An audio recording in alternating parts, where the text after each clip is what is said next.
And I'm Biggie. And we are back to talk about some of the city's best restaurants. There are an awful lot, but we'll try and cram as many into 30 minutes as we can on the new episode of Let's Eat Orlando. We're hungry. Yes, I'm definitely hungry. I'm excited to talk about Foodie Awards summer quarter. I think the first episode, the first one we did was well received. I think a lot of people liked it. So we figured it'd be great to kind of do another the second part since it's been The released. summer quarter, which came out a little while ago, but we're just getting to it. Hey, Yeah. what can we do? There's a lot to talk about in this town. Well, I also think the fact that the beauty of these things is like, you can eat year round on this. It's not like it's not a fad. It's not gonna go away during the summer. And who does not like eating all these different types of food? So here's I'm a excited question about it. for you that's relevant to this. So spicy food, right? Yes. So my pick this year, and I have to be honest with you, I could pick 5 Chinese restaurants off the top of my head as my favorite restaurant. As my favorite Chinese restaurant. I like couldn't a lot tell. of Chinese. But this year's pick, because I can only pick one, that's the way it works, is Chuan Fu. Which I don't know if I can see them. So Sichuan cuisine, spicy, numbing, really good stuff. It's something that people all over the world, not just China, excuse me, eat when the weather's hot to cool themselves off. Do you do that? I do not. So here's what's interesting. And that's one of the reasons why I look forward to being able to eat with you and eat some spicy stuff. I'm trying little by little. Anywhere I go now, I've been getting something spicier to see how my body reacts to it, because I don't actually think I taste it since COVID. I don't taste it. So it's like a weird thing but I'm so used to knowing that before I had all that, I was not a fan of it. Like I would kind of always go like medium and a little bit higher, but I would never go hot.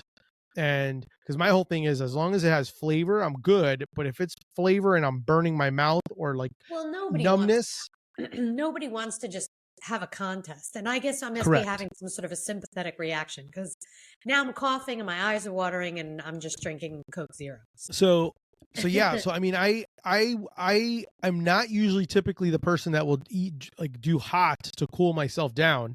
I mean, it makes sense since your body starts sweating and doing all these things, but I do not typically go spicy when I'm hot. If I'm hot, I don't think I want to go spicy. Do you actually go spicy when you're hot?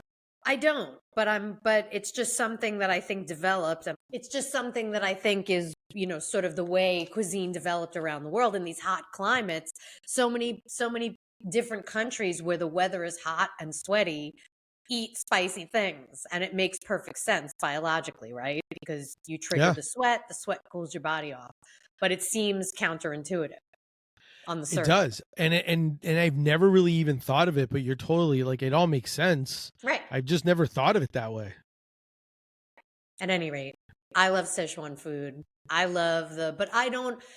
would do a heat challenge like for fun, but it wouldn't be for flavor. It would just be like kind of the whole, let me see how hot I can deal with it. But it wouldn't be for anything other than, like the same reason why people do those kinds of challenges. Like the ghost pepper chip and all that stuff. Say it again? Like the ghost pepper chip and all that stuff? Yeah, exactly. I did a story. They did like a heat contest. I don't remember what it was called. And I think they do it every year at a la carte. And I'm wondering if they're going to do it at their new location, because now they have 2. There's the Milk District and the Soto a la carte. But they had the people who entered the contest, it was like a lollipop with some kind of, they called it the toe of Satan. It was shaped like a toe, and it had some kind of hot pepper in it. That's but hilarious. I have no idea how spicy it was. But no, I definitely want to go and eat somewhere with you. On our list of things, I do want to go as something to have where we actually go eat something spicy. Maybe we'll do like our own version of hot ones, and we'll pick up a bunch of yes, I'm so into that. Or we'll do like hot chicken, like the hot chicken tenders, and just see how it goes progressively hot, and ask each other questions as we go. Like, see how that's the thing, is that this is probably my number one like faux pas that I constantly do, is that I will go to a place potentially to eat the food and review it, and I see the spicy thing and I want it first, so I eat it first, and then I mess my whole mouth up. Because now I'm not going to be able. So then it's like, what can I eat to cleanse my palate so that I can eat the milder stuff and actually taste it? Yeah, no, So I no, always have to remember, go from mild to hot mild when to I'm hot. Yes. working. So for Chinese, we'll talk about some of the awards. I know that Chinese was one of the first ones. I know you picked. Is it Chuan Fu? Is who you picked? It was, but in the past, I've picked Chuan Lu, and then I've picked other places as well. This is my 5th year, but I had to pick one thing, and I'm glad actually that I didn't pick Chuan Lu this year because it's closed for renovations right now. So people would go check online and they'd be like, I can't go here. So it was a good thing. Yeah. I know the and I readers didn't know like that was coming. I know the readers like Taste of Chengdu. Yes, which is an excellent restaurant also. Excellent. It is. We've talked about them a few times because we talked to them about them because they have a Michelin bib as well. And I actually ate there recently because I had a friend of mine who would always go there for lunch, and I went and ate there, and it's phenomenal. I'll definitely 100%. Be back. It definitely it makes sense why they've won 2 bibs and why they're a reader's choice. It was really, really good. I'm just really happy. I have to say, over the past several years, I have noticed that the reader picks here and there are overlapping with some of my picks. Yeah, I noticed that. More and more, increasingly. So I think that the people who are voting are eating, better food. What can I say? Either that or they're actually reading and listening to you, and you're now opening. They're listening to me, but they're listening to somebody. Well, it's definitely good. I definitely I'm in just Baldwin happy Park. to see, good picks. That just makes me happy when they're picking good stuff. When I went there, it was funny because when I went there, I kind of was like, hey, what should I get? And there, and I was like asking questions because they have they have some of the traditional Americanized General Tso chicken and stuff like that. And I was like, I don't want that. I was like, just give me but then at the same time, it's like, well, how hot do you want to go? And if I remember correctly, most of these places have a 3 pepper, 4 pepper, 5 pepper kind of gives you the little pepper rating. Yes, and they had I think what I ended up ordering was maybe 2 peppers. I want to say I also ordered their soup because they have that hot and sour or hot and sour soup there. I don't remember. And I got fillets in a boiling cauldron of Szechuan peppercorns. That's kind of what I get. It's just, I like it. I like to pop those little Szechuan peppercorns on my tongue, and it makes my tongue numb and everything. I like all that sensory stuff when it comes to Szechuan. So you do like your lips feeling kind of numb and all of that? Yeah, I think it's part of the whole experience. I love it. As long as it doesn't affect me being able to enjoy food or tasting food, I'm fine with it. No, it doesn't, because there's so much flavor. I remember a spicy, I don't remember exactly what it's called, but I remember one particular dish at Chengdu that was fish fillets in broth. And I couldn't, it was so delicious. It was, I don't know, it's in my review. It was a while ago, but it's a great restaurant. So definitely some good ones there. Do you have any others that you when you did a roundup that you recommend besides those 2? I'm not remembering. I didn't do a Chinese food follow-up, but off my head, I love Yummy Taste in Waterford Lakes. Yummy Taste. I love Spicy Girl, which is down on I Drive. I love Greenhouse, all the way down in Hunters Creek, which has a phenomenal Cantonese menu. I love it. You're writing this down. So Cantonese food, not spicy. Okay. But Spicy Girl, actually, funny enough, you have one member, it's a husband and wife there, and the wife is from the Sichuan province, and her husband, who's the chef, he's from Harbin, China, which is famous for the ice sculptures. Okay. And he cooks a couple of dishes that are from his neck of the woods that are not spicy, and they're excellent.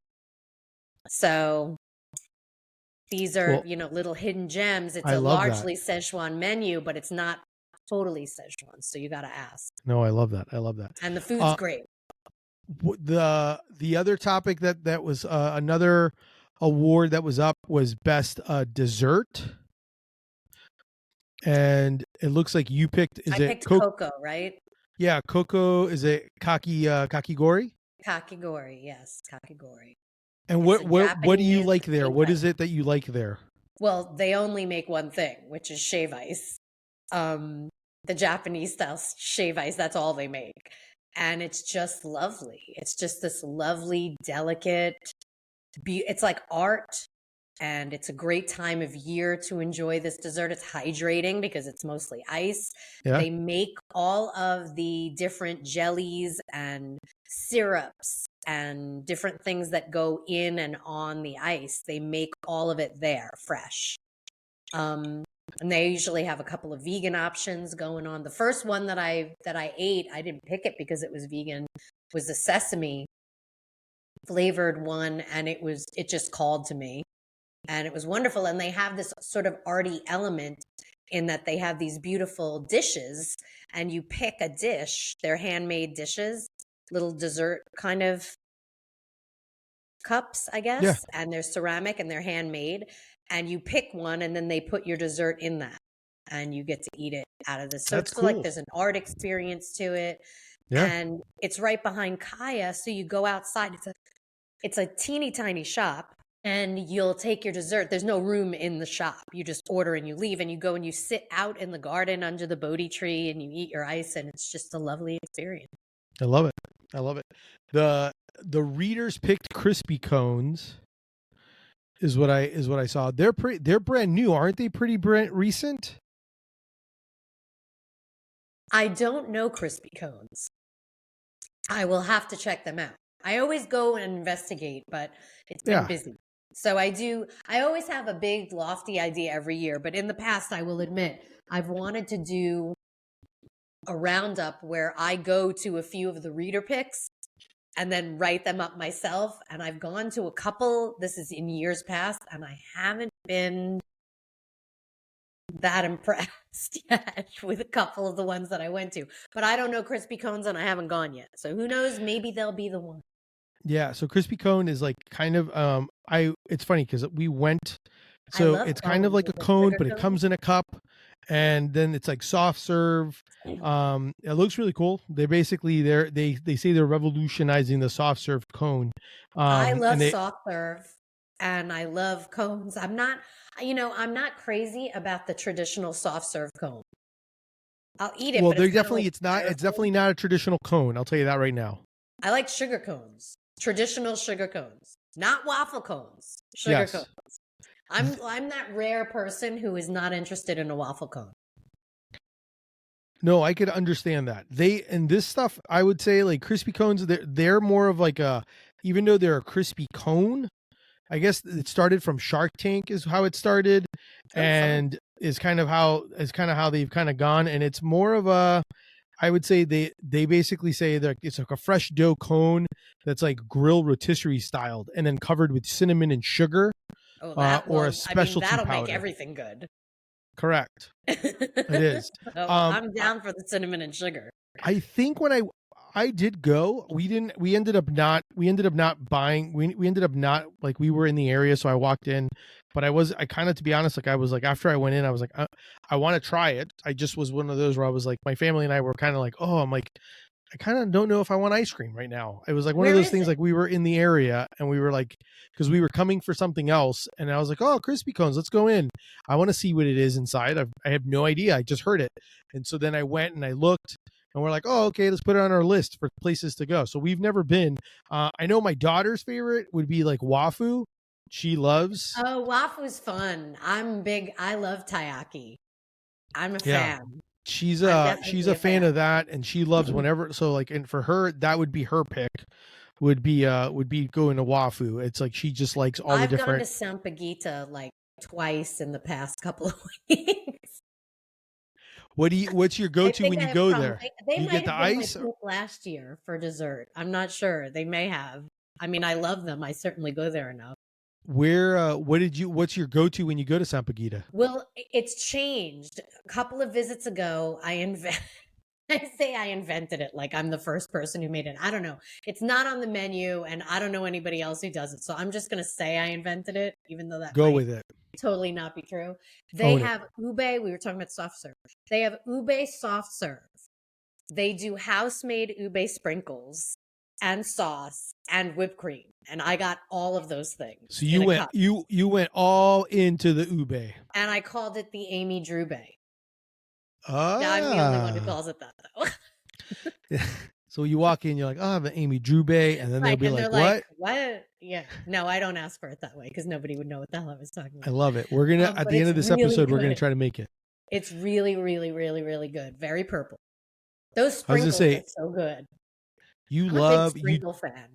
I was gonna say you do love a good sprinkle. I do. I call them sprinkles. I know some people call them jimmies. I don't know who those people are. And it's funny because we went to the beach. We went to the beach this weekend, this past weekend, and when we went to the beach, when we go, we always like to get kind of ice cream. I think it's like a perfect little thing to get after. And we ended up going to this place called the Dairy Bar, and it was like a hole in the wall ice cream place. Which beach did you go to? Ponce Inlet, like in the. Oh, okay. So it was like, I mean, tiny little place. Total. Can I just say how the ingenuity of this person was very. I was like, oh, I kind of felt like I'm like, you're a smart man. So it's cash only. However, they obviously have a machine, but it's not really an ATM machine. It's really basically his credit card machine.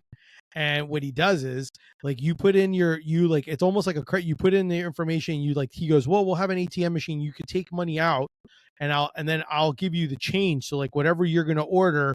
So if you say I want $20, you do your order and I'll give you the change. So that way you basically don't, instead of me giving you a 20, you'll pay for it and then I'll give you the money back. And I'm like, but I'm basically using his credit card. Like it's not like I'm going into an ATM machine. It's like literally like a handheld device that I'm putting my credit card in and putting in my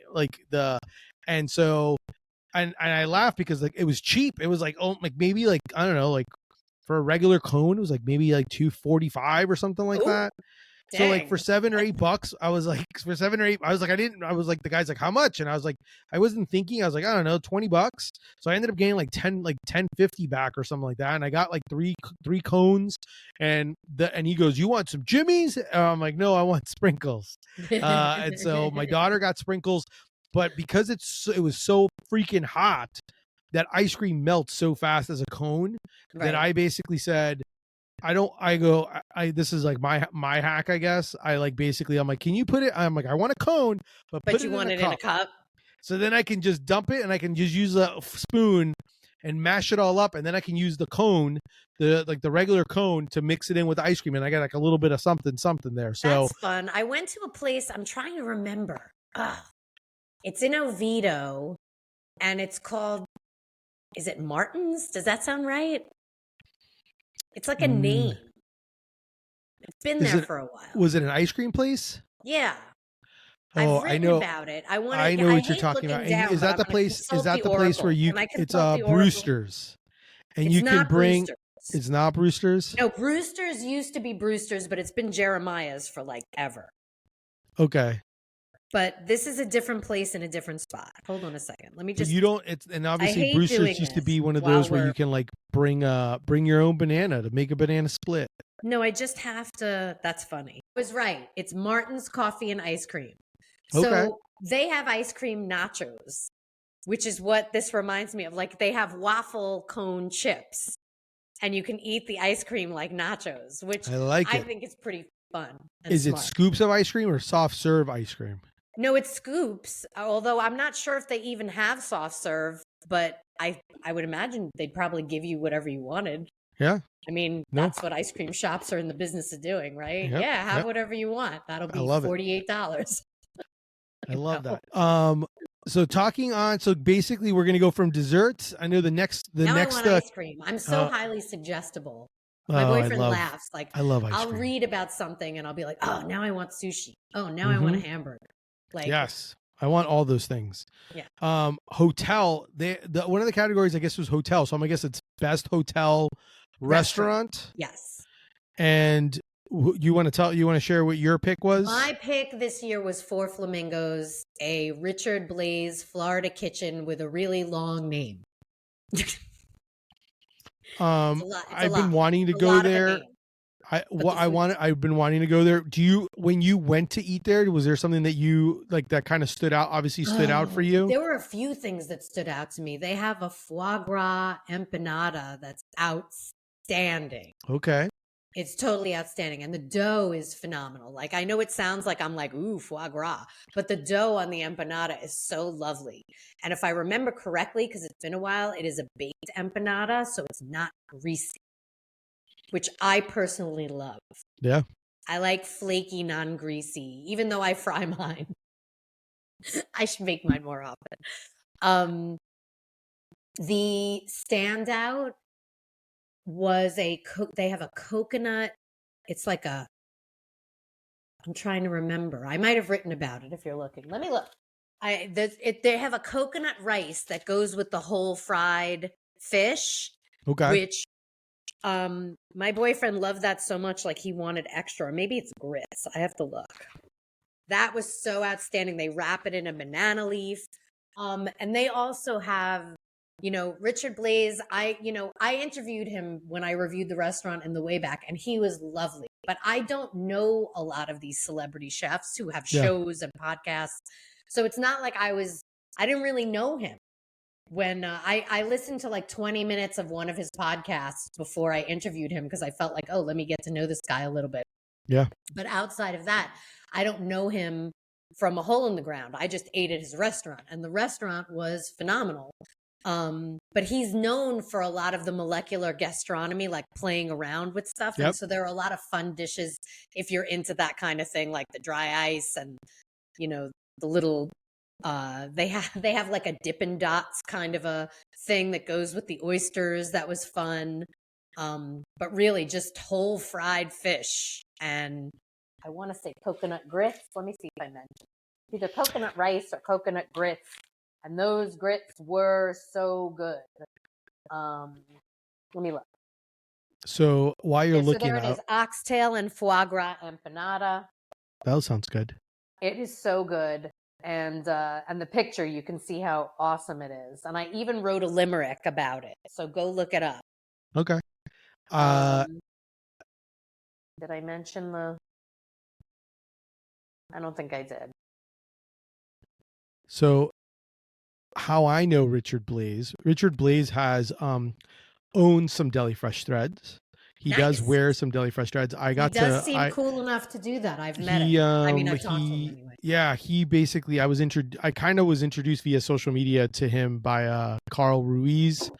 And so he like knew who I was, and he has one of my pastrami on rye shirts. That's so cool. And stuff like that. So yeah, he's super. I like him even more now. Yeah, he was super, super nice. I definitely I loved it. I know the readers picked, was it Hamilton's or Hampton's Kitchen? Hamilton's Kitchen. Hamilton's Kitchen. I've never heard of Hampton's Kitchen. Yeah, I was gonna say that's the one I like. I like Hampton's Kitchen. No, Hamilton's Kitchen was the readers pick. And they had a few others in there that looked pretty good. My pick was obviously, which is funny because I will be eating there. That's one of the places that I had talked about previously that I had been to when we stay, and that's like Land Remembered at that Rose and Shingle Creek. You love Rose has some excellent restaurants. Jack's Place like a. I mean, a lot of people love Jack's Place, so I don't want to make it like nobody's heard of it, because I think that a lot of people love Jack's Place, but I kind of feel like it's a little bit of a sleeper for newer foodies. Yeah. So if you're like a younger person and you're new to the city, go to Jack's Place. It's kind of like this sort of great steakhouse, seafoody place. It's really, really good. I'm loving that you agree with me. Yeah, no, it's good. It's good. It is good. Another category was Indian, which is funny because the critic, you and the readers both totally agreed on it. And I think one of my neighbors, I asked them, and that's where they go as well, Bombay Street Kitchen. I mean, they're making better picks. Yeah. That's that was definitely a popular pick. I would definitely that's usually where they go. I have neighbors, and I ask them like, hey, where do you go when you want to eat some Indian? And they're like, this is where we go. They're like, it's on iDrive, in the iDrive area, right? This is where it's Yes, located it at. is. No, it's on OBT. Yeah. Okay. Yeah. It's right next to Torta Salre. Oh, okay. It's like literally you can watch the cars go there from your table if you're sitting in the right spot. But it's not the same atmosphere as Torta Salre. No, definitely not. Definitely not. And they have a full bar, and a massive menu, and it's like a menu that where you can sample. You know, it's street food from all over India, which is really fun. So you can love it. try different things. They have some like Chinese Indian fusion foods that are popular in India. They have some really interesting stuff. But I love that. but That we sounds have a lot of good Indian in town too. I like that sounds tabla. They've been a pick of mine. I like Spice Indian Grill. It's another really good one. You like Spice? You know that one? Yep. That's in is that in Baldwin Park? No. Where's Unless that they one open another one. It is near UCF, your stomping grounds. Yeah, it is near me. Let's see. The other category, Japanese. You picked Sushi Kichi, right? Yep. Oh, I had a reader just wrote to me after this thing came out. Yeah. And said, I'm going to go there. And he wrote to me and he was like, wow. He's like, I walked in and I don't know how much he read because he was like, I wasn't expecting it to be this sort of fast casual place, even though I wrote that in there. But whatever. He was surprised that it was such a casual kind of, you order at the counter and then you go get your food and they serve it in paper bowls. Oh my gosh, this place is so good. You have to go. If you it's on my list. I did put it on my list because that was, as I was going through these, I was talking with my my wife and daughter, and I was like, hey, we've never been here. We should go put this on the list. So we were looking up some of these, and some of these are on my list to go to. I know the readers Strip Mall now has it just in the time since the Foodies came out. The chef behind Mikado, which was in my sushi follow-up, he just opened Oza Izakaya in the same shopping center. Oh, wow. I haven't been yet, but I mean, now it's like there's two ground zero Japanese joints in the same, two totally different experiences. His Izakaya is like much more upscale and I was going to say, you know, it's much more of an evening out, but Sushi Kichi, you couldn't do better than that though. I mean, you can just roll in there in shorts and a t-shirt and get some phenomenal fish. Just phenomenal fish. I'm loving that. I'm loving that. I know the readers pick Seito Sushi. Oh, well. Love Can't Seito. go wrong. We've had a whole show about Seito. Correct. It's delicious. So there you go. Good picks. Yeah. I love Once it. again, another satisfied customer, another good pick. On the Korean category, you picked, is it BBB Tofu House? Correct. Correct. It changed hands a couple of times since I've loved it, but it's still good.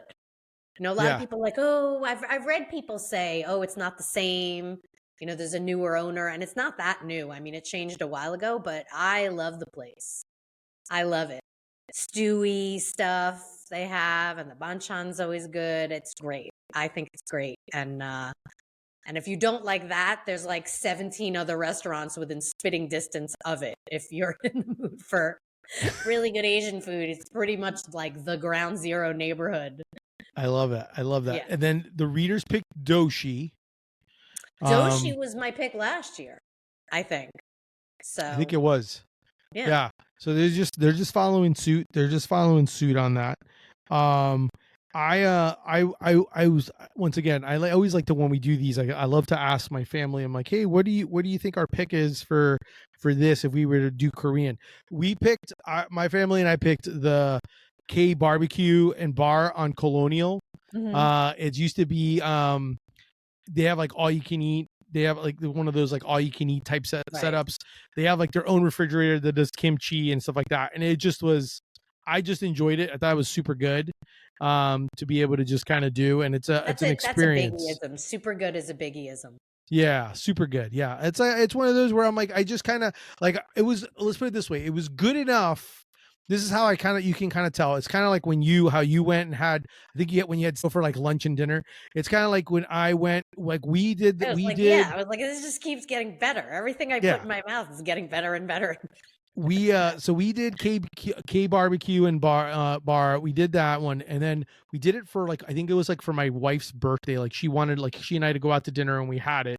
And I think or maybe it was like we did it one night on a date night, and then literally for her birthday, she said she wanted it, and it was like maybe 3 weeks later.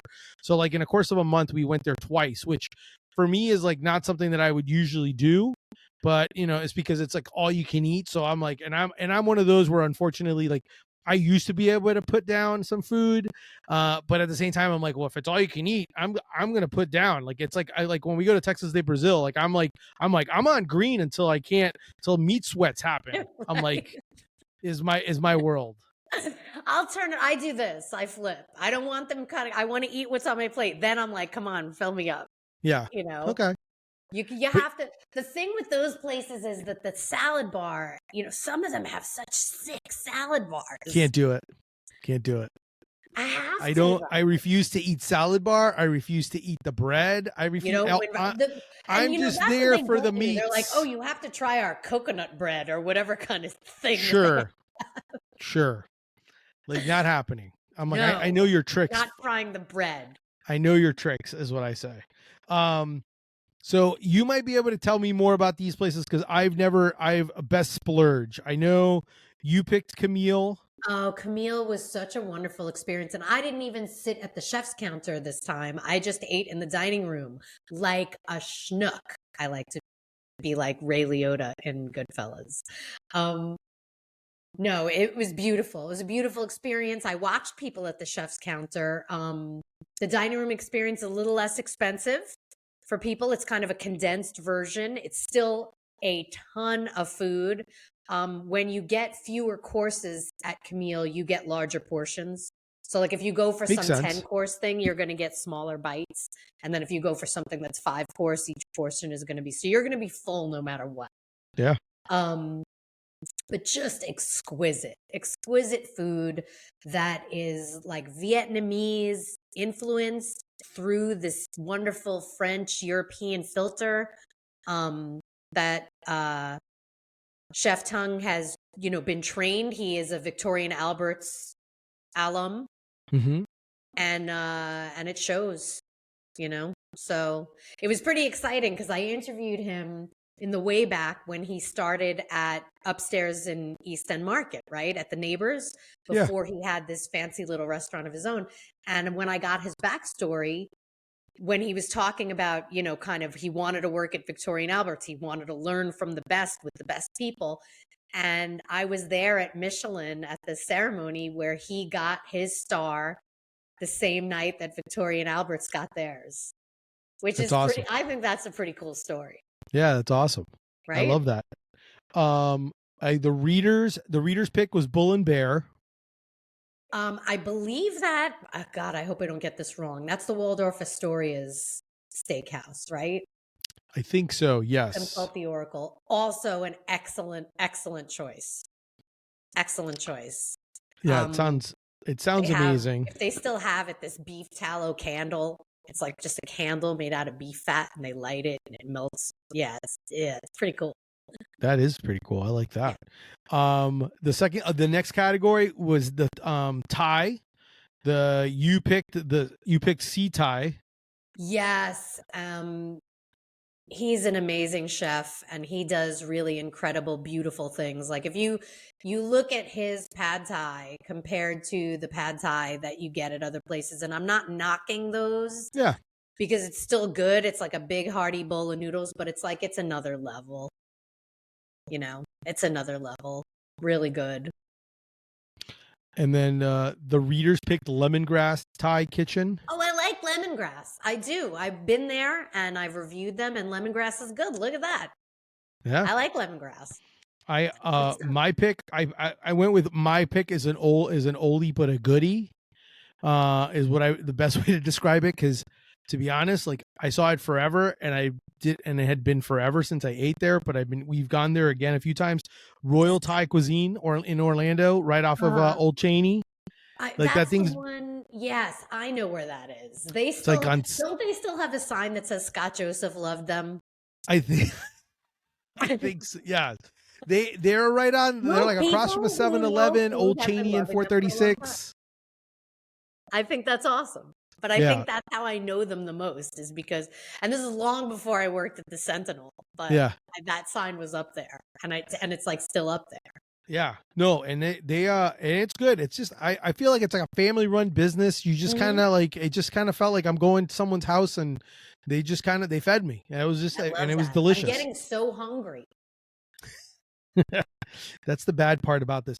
So theme park, I guess, and to be honest, I've never heard of this one. The one you picked, the Jungle Navigation I know. Co is I like just let's just LTD call it Skipper Skipper Cantina Canteen. at Magic Kingdom. Is Skipper that like a Canteen. special area? It's an Adventureland. No, it's not a special area. I mean, it's special if you really, really love Adventureland, but it's not like I'm like trying to millions of figure, people walk past it. but I'm trying to figure out like, was it like renamed as something else, like, or was it I mean, always there? it opened like I remember when it opened, so it's not 100 years old, but like it's not brand new. It's been around a while. I'm gonna have to. I used to go to Disney, so I'd be able to be like, oh, I know about that. It's But good. It's a jungle. You know the ride, the Jungle Cruise. Of Yeah. course, it's iconic. So the It's restaurant across is from there. themed. Yeah, it's the restaurant's themed on that. See, And but I would have sworn that was like a secret place for that you needed. Like I don't know. That's what I always thought, and I just think I never went there because I no, it's usually just would that it's have. impossible to get restaurant reservations in Disney. So they That's all true. feel like secret hidden gems that you have to book 2 years in advance. That's all. Correct. There are a couple of Disney restaurants in parks that I've been wanting to eat at. And they're like, people are just like, call Disney because like I could do that, but I don't want them to know I'm coming. So every time I try to get reservations and where like, so now I'm curious. What is a place that you would want to go to eat at? I'm not going to say because I haven't gone yet. Then they'll be looking out for me. Okay. What is going on with this hair? The readers picked the Hollywood Studios. Was it the Brown Derby? Yeah, people love the Brown Derby, and I have nothing. There's nothing that I can say about it. One of my favorites at Hollywood Studios was always the drive-in one. Oh yeah. I always love that one because I just love the cars and the sassy servers. No, that one was a good one. Those were always good. I ate at the Brown Derby once. Yeah, it was. I don't know. It's like it was. Granted, I usually don't go for like more big sit downs. I mean, my favorite used to be back in the day, Pecos Bill, and I used to get the taco bowl at Pecos Bill at Magic Kingdom. That was the one I used to go to because buffet. That one's a good one too. But that's an Animal Kingdom, and that's of mine in the past. I'm trying to think, what else have I picked? But that was the one I used to love. The Pecos Bill used to have like this big old like taco salad, and it was massive, and then it had so many other things that you can add to it. So for me, that was like I get great bang for my buck there because it was just massive and it was good. And then they got rid of it, and then I was just like, forget you. And then the only thing I tell people when they go to Disney, when I think theme park, the only two things I tell people to go to Disney is Sleepy Hollow, get the spicy chicken and waffle sandwich at Sleepy Hollow near Adventureland, or go to the ice cream shop on Main Street and get the two awesome Nestle Toll House cookies, and then go get the ice cream cookie sandwich. I love the sandwich recommendations. You don't have to eat it like a sandwich because it's so massive, but it's still awesome to try to at least tell yourself to eat it like a sandwich. A lot of times, this isn't going to come out for a while. I want to tell you about a sandwich that I had because I'll have written about it. It'll have dropped already by the time this comes out. This will be like this will come out like next week. Yeah. So this is going to drop this week, but it won't be a spoiler because this will be out after. Yeah. The last review that I wrote was for Red Light. Yes. And they have a bologna sandwich at their brunch that's pretty damn good. It's like a fried bologna. And I said this to the chef, that sandwich is working too hard because they bread and fry the bologna and they don't need to do that. Like they don't, it's like they bread the bologna? Huh? It's breaded bologna. Yeah, it's like covered. I can't remember what it is. I don't know if it's panko breaded or whatever and fried. It's unnecessary. That bologna is so good. It was a really good bologna sandwich. It's like it's a brunch BLT, but the B is for beer Bologna. battered bologna. They should call it the BBBLT. Oh, But then I the love Korean that. restaurant might sue them. I don't know. I love that idea. Now I need to go. I've been dying to eat at Red Light. Oh, Because she the does some killer. food She is, does some you know, killer I feel like food. I'm spoiling it, but I know I'm not because this is Yeah. the food, Chef Jess. She's awesome. Amazing.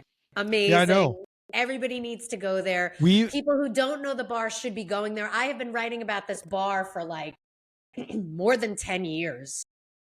And it was a great craft beer bar. And then it became a great brew pub. And now it's a great brew pub / restaurant. But they don't serve. say enough. They don't serve food all the time, do they? No, they pretty much do.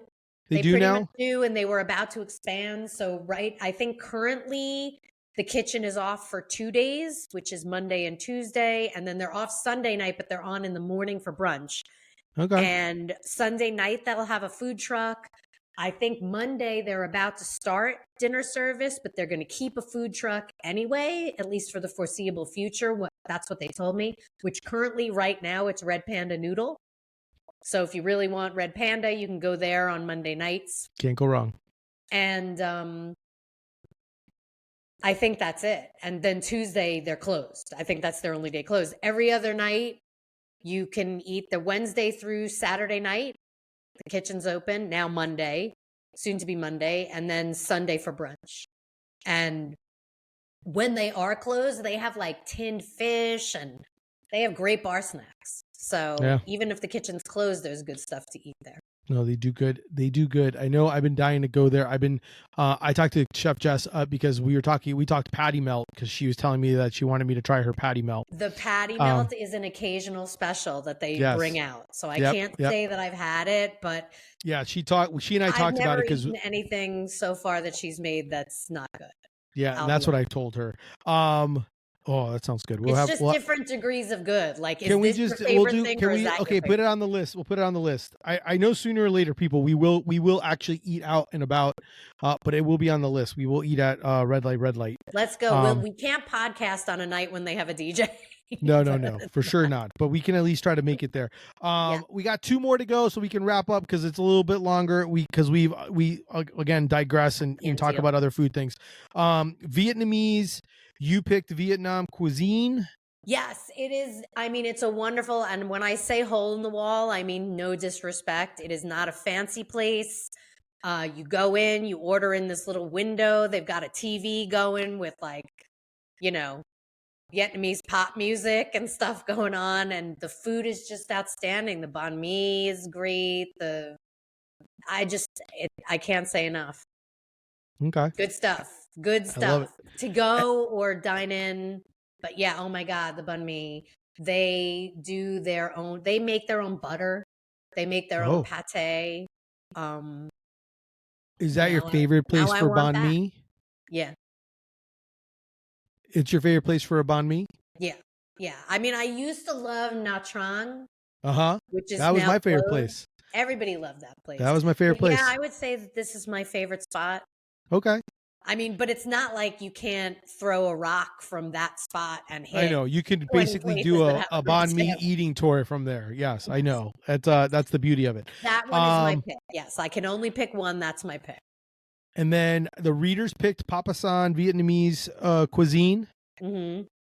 Is who the readers picked. Yeah, I've never actually eaten there. I've never eaten there either. My pick was Saigon Noodle and Bistro on Goldenrod. Oh, I love that spot. I can't believe I think I picked that spot a couple of years ago. Yeah. That's a place that just is like a big open room. They got the fish tank. Yes. I love that place. There's like a DMV office. Yes. That place is, I'm not going to lie. Like it's one of those where you're like, and I sometimes tell people, I'm like, listen, you just trust me. It's good food, or like you trust the reviews. That was you my trust pick, the people. like 2 years ago or something. Because it is sketch. It is sketch. Like I laugh. Sketch like dangerous. It's no. just It is not sketch, but I will tell you this.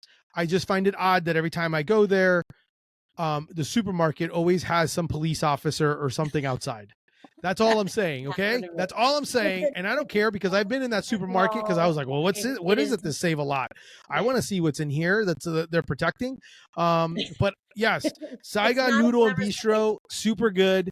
To be honest with you, if you said to me, what did you eat last time? I don't know because I literally told the guy, I said, dealer's choice. I said, you give me what you want and I'll eat it. I love this because one of my favorite stories about going there was I was looking at the different soups and there was no English on the menu. Yep. And it seemed to me that when I went there, everybody there was related. So it was like a grandma was running the food and then the granddaughter was. So I think the granddaughter, who was probably, I don't know, anywhere from like maybe 18 to 25-year-old woman, came out. And I was like, okay, I'm deciding between this and this. And she pointed to this one and she goes, okay, this one, that's really Vietnamese. That was how she described it. She's like, do you want this one? Are you sure? And I was like, oh, that's what I want. And it was phenomenal. And I couldn't tell you what the name of the dish was. It was a soup. Yep. But it was the best. Yep. That's exactly how it was. I went and I told the guy, I was like, I don't know. I'm between this, and this. He goes, you like this, you like this, you like this, you like it kind of spicy. That was how she described it. This one's really Vietnamese. She was like warning me. She's like, you're not Vietnamese. You may not really want this. Are you sure? I want it. Right? It's a great story. I love it. Yeah, I love it. That's a good one. I love the fact that we both had we have good experiences there. The last topic, before we wrap up, wine bar. You picked the Golden Hour wine. Yes. And then the readers picked Wine Bar George. I love Wine Bar George. I can't say anything bad about Wine Bar George. Yeah. It's great. Tell me, can you just give me, I'm just kind of curious as not someone who's I'm not a big wine person. What is it about? What's so great about their wine bars that made you pick the Golden Hour wine again? Because people would think that I was like an investor. I think I love digress. No, Golden Hour is phenomenal. Over the past few years, I've learned a lot about wine. I got my level 1 WSET certification. I still want to go for my W2. Not that level 1 was hard. I don't want to make it like I'm any kind of a, serious wine person, but you got to go level 1 before you go higher, right? Yep. But over the past several years, I've done stories on it. I've had it more. I've gotten interested in natural wine. And Golden Hour, which is this beautiful little shop that makes me wish I lived in Baldwin Park right there, because I wish I could just walk over there. It's this gorgeous little shop that's also a place where you can sit and read a book or work on your laptop or meet a friend. And it's all natural wines. And the lovely woman, Heather Levine, which is great that a woman who runs a wine store's name is Levine. I love that. She's a wonderful hostess who is very knowledgeable. You do not have to feel, much like when you go to Digress or a place like that, you don't have to go in there. It's not pretentious. You can go in there and be like, listen, the only thing I know about wine is that I like it and I want to drink one now. Can you give me something? And there's no pretentiousness. And if you want to learn, and she has all these different price points, and it's just this excellent atmosphere. It's bright. They have good music. They sell the Serrano ham flavored potato chips that you can eat with your wine. What's wrong with that? No, nothing. That sounds delicious. So that's what I love about it. It's just a great little bright, unpretentious shop where you can go in and buy a bottle or 2 or 3 for the holidays to bring to a friend's house. And while you're there, you can have a glass or 2 also. And maybe that'll help you make a decision. And you don't have to know anything. And you can learn about natural wine and how they make it and what the difference is between that and sort of more commercially produced wine, which is cool. Do you prefer that versus the commercially produced wine, or do you open? Prefer it, but they're interesting. Like natural wines, they can be a little funky. I think a lot of people maybe don't like natural wine because it's not what they're used to. That's what I like about it. is that it's a little funky. So it's kind of like that. Like all the things that people like love, like all the things that people who don't like blue cheese hate Yeah. about it. That's what I love about it. And it's the same for natural wine, if that makes Okay. sense. Yes. I gotcha. I love that. This has been good. This is another good episode. I love learning about new places. All of these places are going to be listed on our, listed on our social, listed on the what you call it, on the show page. So you'll definitely be able to check it out. Obviously, you don't need to wait that long. You can literally go to Orlando Sentinel and check up and read Go look it all about up, these. get all the picks, write them down, reader picks, my picks. And, Yep. I've been doing these follow-ups because this year I only get one pick. In the past Yep. I've had, so I've been doing these sort of, it's like with the Chinese food, I could pick 5 favorites, but Yeah. they don't let me, so I have to pick one. No, So I love it, dude. I love it. There's more than one great everything in this city. We have so many good restaurants. So, and if anybody wants to tell me or you about one that we haven't mentioned, please. And I'm going to save my chicken bacon ranch question for the next show. Yes, save it. Write it down and save it because we have we're over our usual time. So because it was so much fun. No, this was great. I love being able to have these conversations. This is why we're doing this. So that's our episode for today. For this week, definitely love to hear your responses. Definitely check us out, subscribe, like, leave ratings, do all that fun stuff. Share, tell your friends, send us your favorites, tell us what you want to hear about, what you want us to talk about. And where we should eat. Yes, always where we should eat. Yes, we should have a running list somewhere so people could see all the places we are supposedly going to eat during the episode. I'll start a big list. Okay. I love it. Thank you so much. Thanks for listening to Let's Eat Orlando with Amy Drew and Biggie. See ya. Later.